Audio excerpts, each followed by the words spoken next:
Welcome, everybody. You are listening to the Aging and Spirituality podcast. I am Kathy Lee Taylor, and this is Chris Jensen.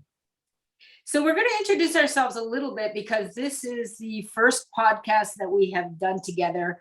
And just so you know, listeners, we are winging it. If it sounds like we don't have a format, that's because we are just coming at you with a conversation that we've probably had a million times together, but that we want to share with you now. So just a little introduction about who I am. I have been studying yoga since 1982. And the truth is, Chris Jensen was my very first teacher. I came to the yoga center as someone who was very will-centered. If you can imagine, if you're an A-type personality, that's the quickest way to describe the way I was. I felt like I could succeed in life if I just put my head down and kept drilling through all of the problems and working as hard as I could. And what I didn't know and hadn't factored in was how imbalanced that approach was. And of course, it caused me a lot of stress in my life, along with other things that we'll get into at some point. So my whole spiritual journey has been about learning how to surrender. And in the process, I ended up at a beautiful yoga center where they teach Bhakti yoga, and that's the Yoga Center of California in Costa Mesa, California. And primarily the people there are amazing natural bhaktis, and I learned so much from just hanging around them. So that is an introduction for me.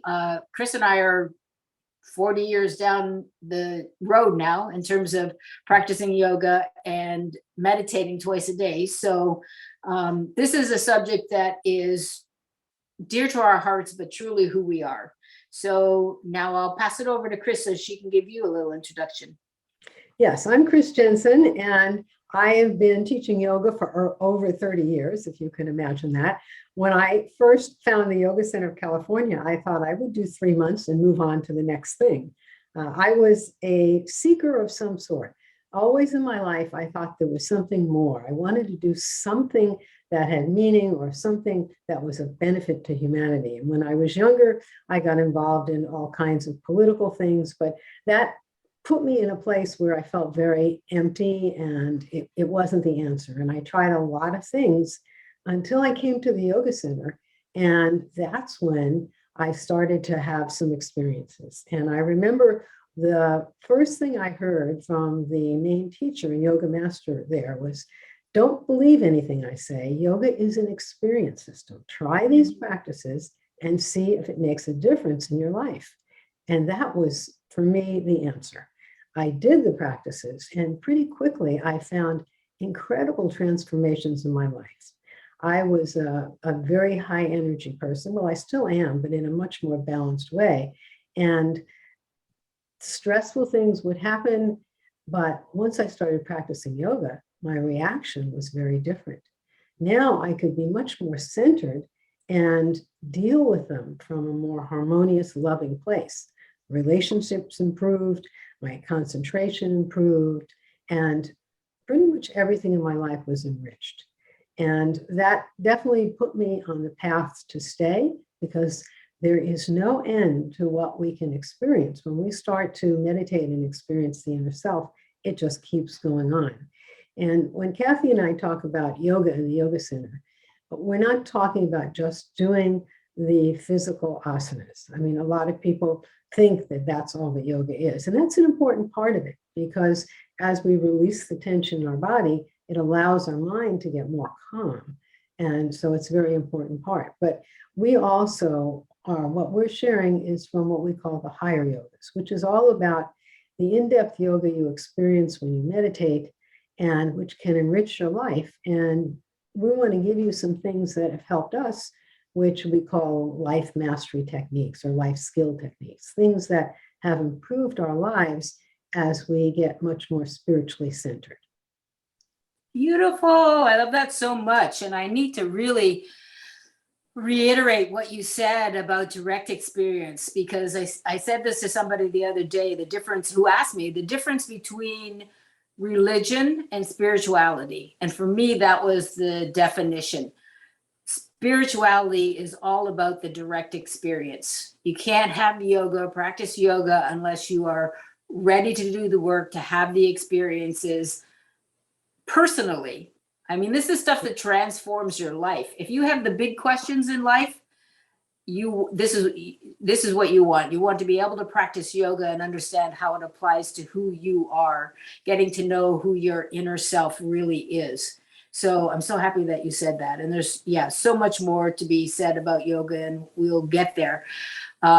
We wanted to introduce the subject for this cast, and that's basically talking about aging and spirituality, because that's what we've titled the podcast. And in a way, it describes who we are talking to, because we really want to connect with people that are in that twilight part of their life.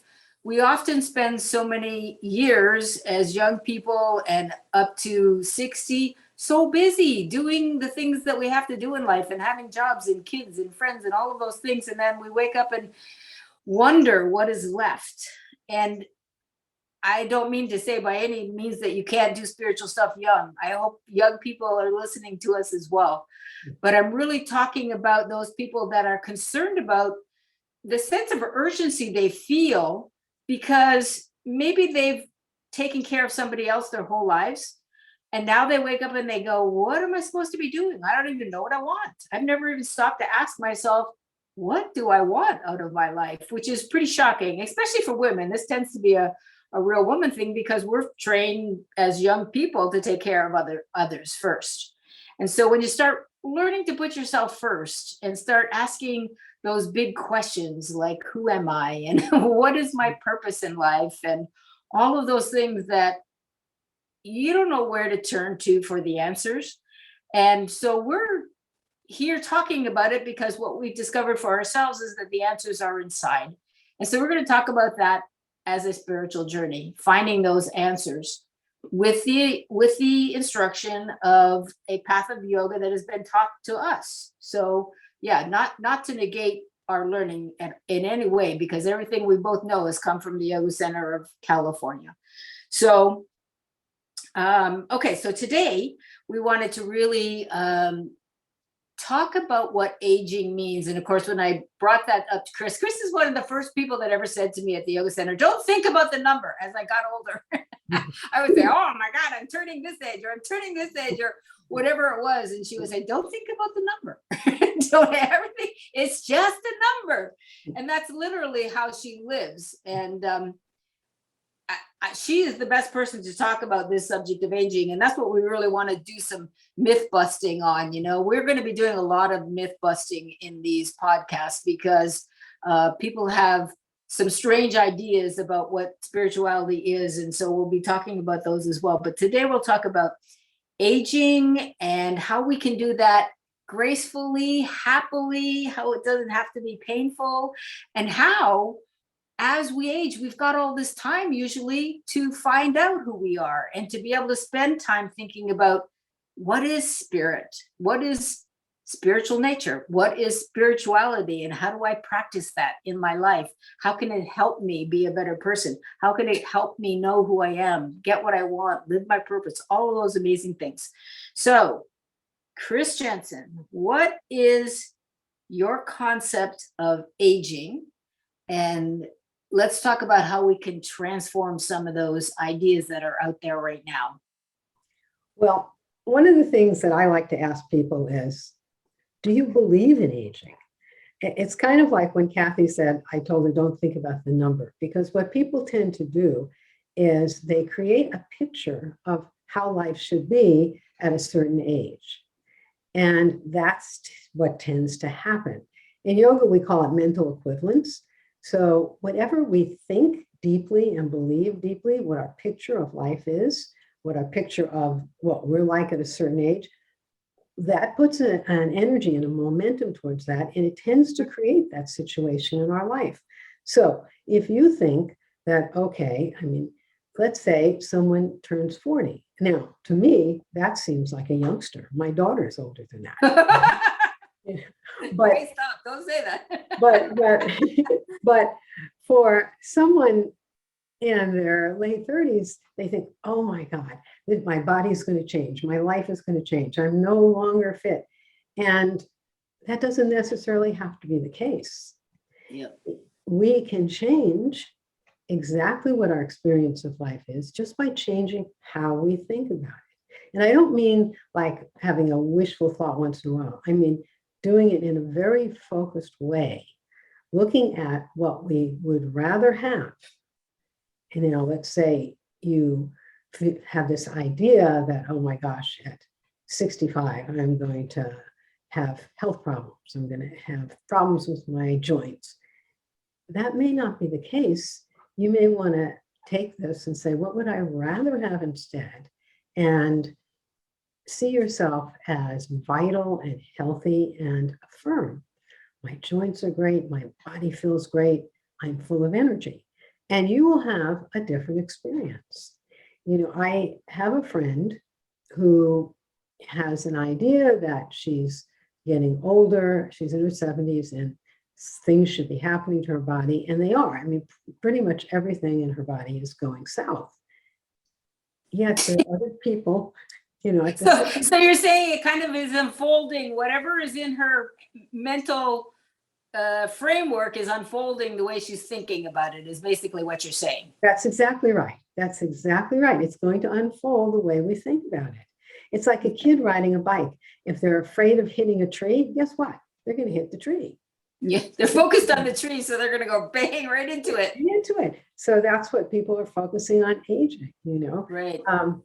And it's so true with everything. And I had a friend when I first started yoga, this is quite a while ago, and she started with me. And one morning she got up and she couldn't move.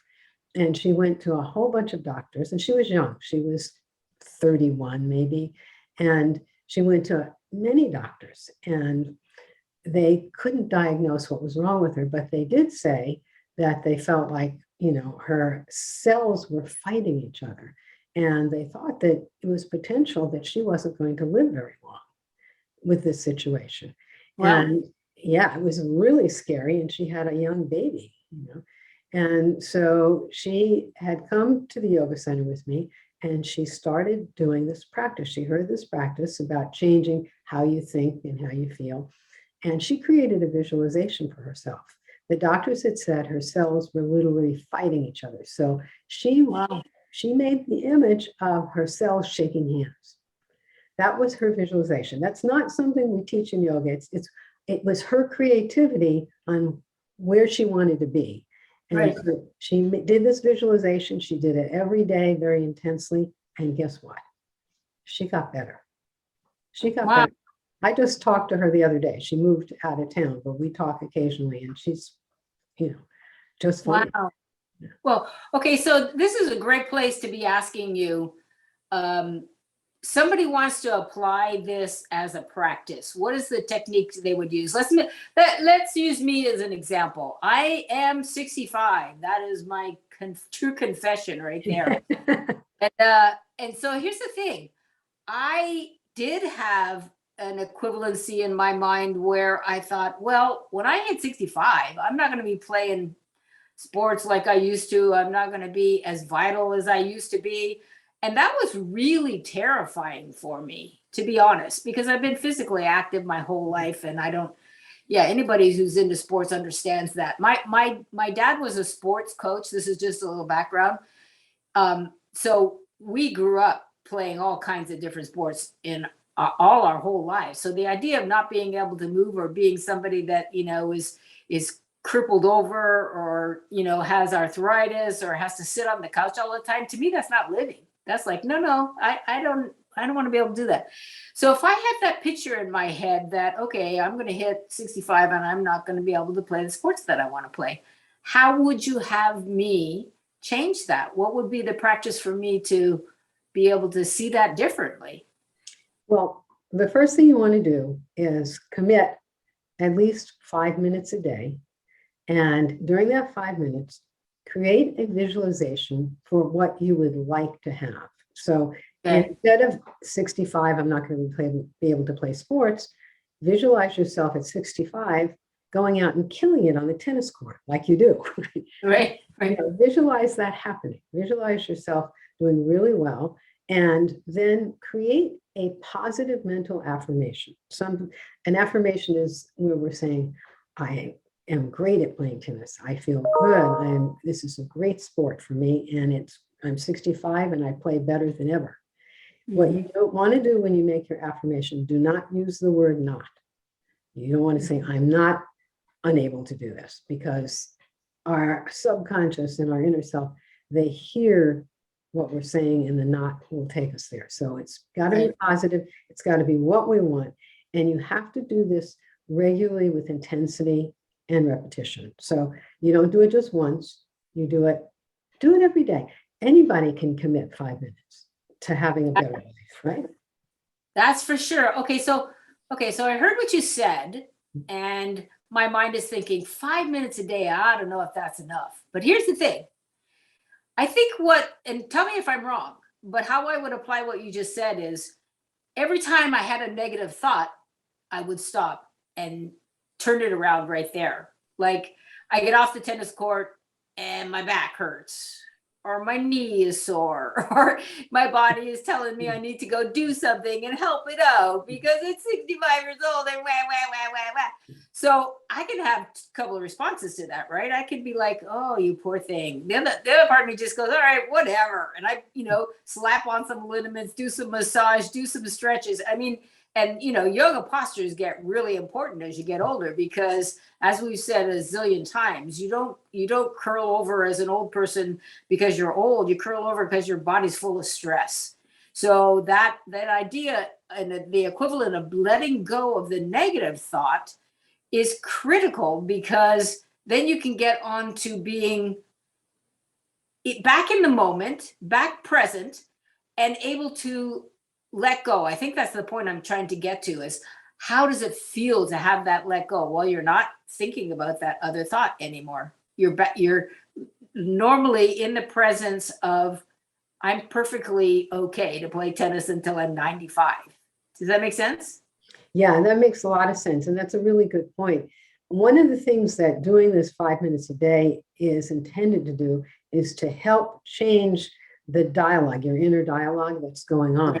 Right. So as you do this, it will help you catch yourself. Just like you said, when you have a negative thought, that's the visual image is going to come up. Your affirmation is going to come up.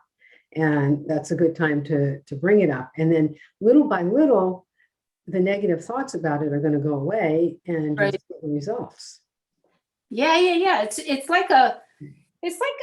not just a positive self-talk though, because I get a lot of flack from people when I give them this kind of instruction, to just change their thoughts. They're like, that's not going to do it. But it's not just that you're letting go of the negative thought. You're creating a positive environment that absolutely puts you in harmony and in relationship with your body, mind, and spirit. And that's what the whole process of yoga is about. Just by the way, for those listening, yoga means harmonizing body, mind, and spirit. And the whole process of yoga, whatever you're struggling with, if it's mental, physical, emotional, whatever it is, you have to figure out a way to get to that place of harmony. And so this equivalency of letting go of negative thoughts is not just a simple, okay, let it go. When you let it go, now what fills in the space? Well, your focus fills in the space of what you want and intend to have, right? Your intention is to be more positive. Your intention is to be healthy. Your intention is to be more open to thoughts that are already constructed in your mind by things that you've been told your whole stinking life. Your 60s could look totally different than your parents' 60s could look like. Correct? Absolutely. I know mine sure does. Yeah, mine too. My dad passed at 56. He had, all kinds, and he was a very physical guy, but he had emotional stuff going on, So yeah, this whole idea of changing the mental, equivalent is just the beginning, it's very important, but it's just that beginning part of understanding what harmony means. Yes. And what I think that's a really good point to bring up, because as we make this shift, as we start to let go of our negative thoughts, it allows room for our inner self, what yogis call the inner self. There's a place within all of us, where there's just peacefulness and harmony. If you ever got up in the morning and you have this incredible sense of well-being, everything goes really right on that day. Or if you get up in the morning and you're out of sorts and nothing goes right. Well, that day when you got up and you had that incredible sense of well-being, you were touching on the inner self, that place within us that it's always harmonious, it's always peaceful, there's love, there's power, there's joy. And we get that to experience that. We get that to come through as we shed our negative thoughts and feelings, as we shed all the stuff that we've covered it up with. So that's so beautiful. Like what that makes me think of is, you're so right about this. What we could take from one of the things we could take from this practice of watching what our mind is doing is that the minute your feet hit the floor in the morning, right? You do a check-in and you go, how am I feeling? Am I experiencing that sense of peace and bliss and inner joy and just so glad to be alive and on the planet and so connected and in harmony with my body, feels good. My mind is calm and happy, that kind of thing. So if you're not hitting the floor like that, so what would be a good way let's give them a yoga tip in terms of how they could change the day from the minute they put their foot on the floor if they're not already in that place. Of course, we would meditate. So what would you say they can do?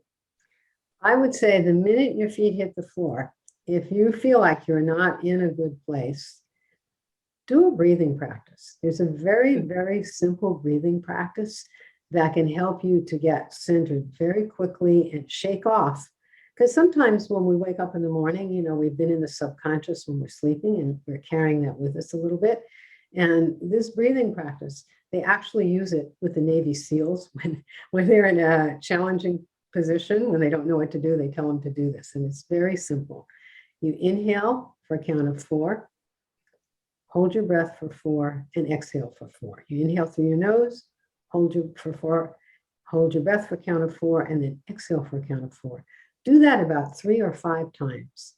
And I would love to hear if that doesn't make a difference, because I know how well it works. It just will reset you pretty quickly. And then you can move forward into other activities, like maybe you want to meditate, or maybe you want to express some gratitude. That's another great thing to do. First thing, express gratitude just to be alive on that day. And that'll start to put you into a more harmonious place to get ready for the day. I love that. Thank you for the pranayams. Just so that everybody knows, and if you're not watching this on video and listening to the audio, Chris teaches pranayam classes every Tuesday night. Tuesday night. Yeah. And you can find her at the yogacenter.org. And if you get on our list, the email list will show you when she's doing classes of pranayams. And of course, there's other classes for our particular center as well that you can get there. Okay, so I wanted to... Kathy teaches a meditation class on Friday. Yeah, I teach the meditation class on Friday.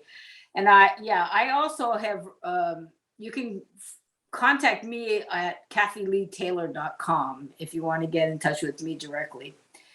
Either way, you will get to both of us. Yes. So I wanted to say the thing about gratitude. This could be a really fun takeaway. Gratitude is something that a lot of people talk about, but I think sometimes take for granted. If you start off your day with gratitude, there is so little, adjusting that you have to do for the rest of the day. If you start off in gratitude, there's really nothing that can take you under. It is such a powerful, amazing force.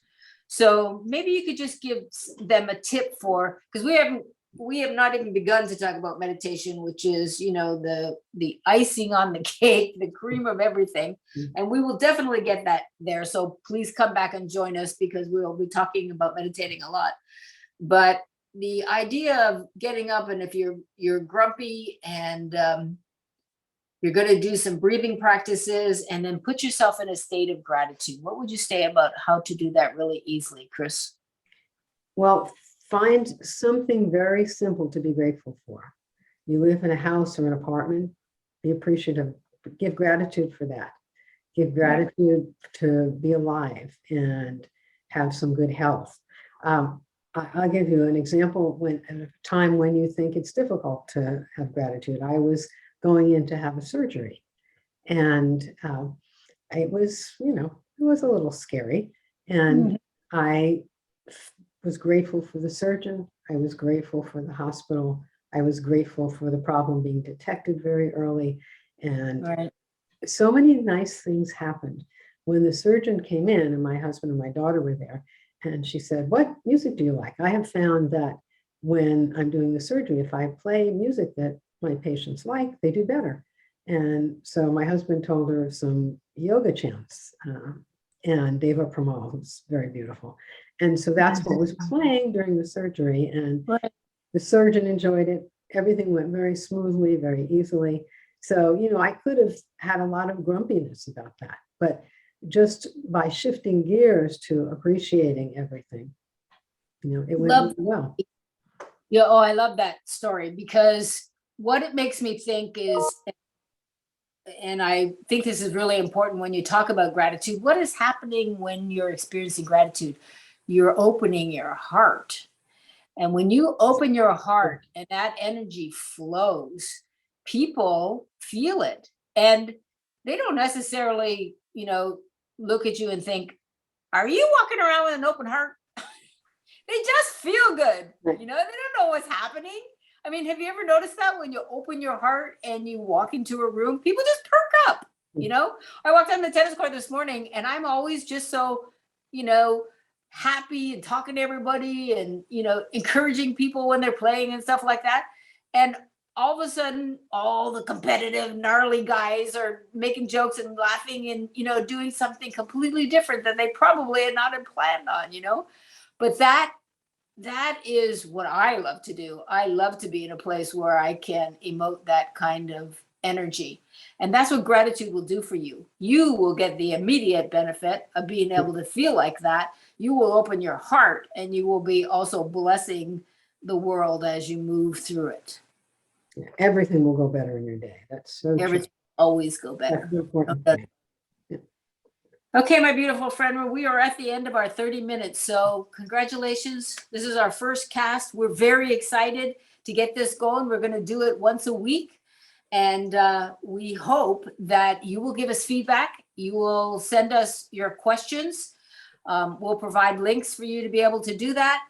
And that's all I can think of. I mean, we gave you, great ways to start off your day, change your mental equivalence, and so much more to come. So we'll see you again on the next cast. We look forward to it. Let us hear from you. Okay. See you. Bye.